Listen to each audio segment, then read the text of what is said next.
Hello, you join me on stage here at the SSE Arena, Wembley, and it is the setting for Lee Evans' latest tour, the Monsters Tour, and joining me on stage to answer some questions from Ask Men, the man himself, man of the moment, Mr. Lee Evans. How you doing, Skip? You all right? I'm very good. Thanks.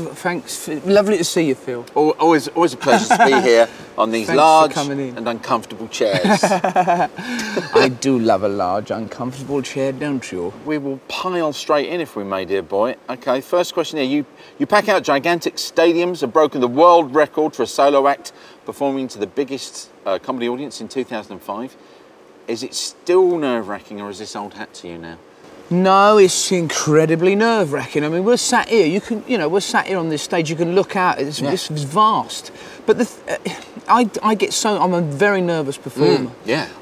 Most of my day is taken up with not eating, going to the toilet, reading me lines so I don't mess up. Because in the old days, it used to be nerves about the gigs that we were doing. You know, you and I worked together in some of the mental clubs, as they were, the alternative circuit.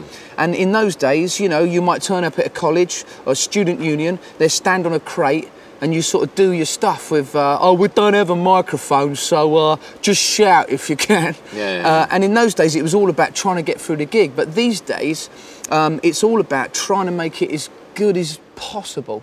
So that's all I do. I spend all day just being nervous about wanting it to be the best that I can do it. So by the end of the show, you're just so relieved that it went all right. Do you need the nerves?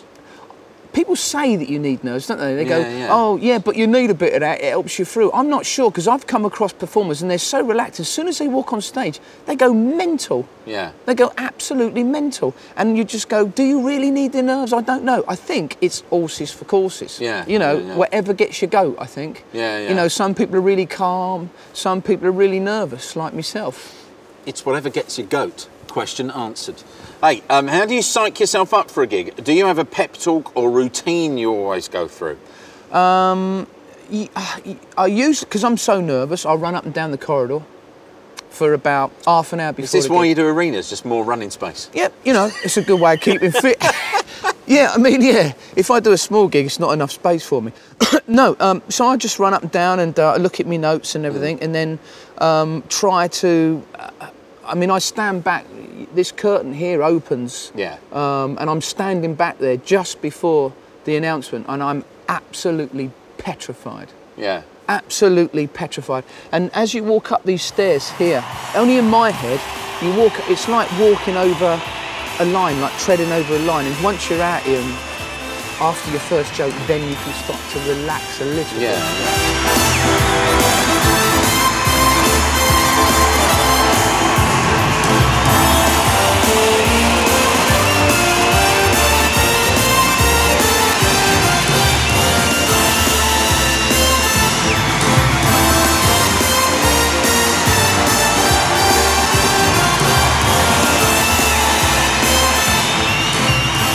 Thank you very much. Wow!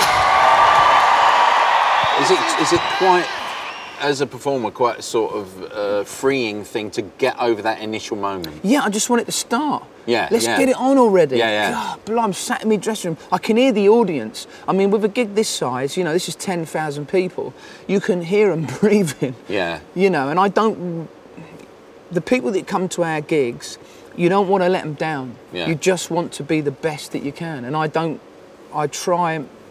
I really try to be the best that I can. I try to avoid any other distractions or anything. I just want to concentrate on the show, really.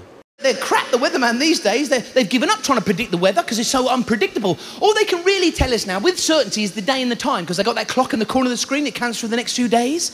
So now the weatherman's like that. Let's have a look at the week ahead.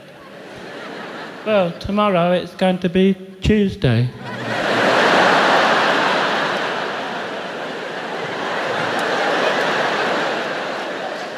That's likely to start at midnight. Then after about an hour, it's going to be 1 o'clock, rise into 2 o'clock. Then it's going to get later and later until 12 o'clock, when there's a 50% chance it could become Wednesday.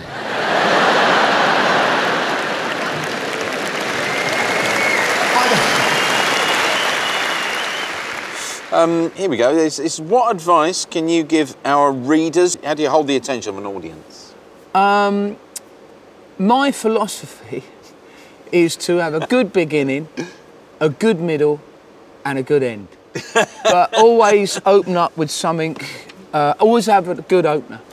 Whatever you do, if you're walking into a room, you're going to do a speech for a wedding, always stand up and do something unusual or do something that they're not expecting, because then you've got everyone's attention. Question about music now from the good folk at Ask Men. When it comes to music, the songs you add into your comedy tours are also poignant and heartfelt. What is it about those and comedy, you think, that fits so well together? I mean, the song you finished the Monsters tour with, beautiful, beautiful. That's for me. The music's for me. The show's done. I've done the comedy. I write each song. Yeah. Like I say, I always like a beginning, a middle and an end. It's a nice way of ending the show. It's very personal. Every song I ever write is very personal.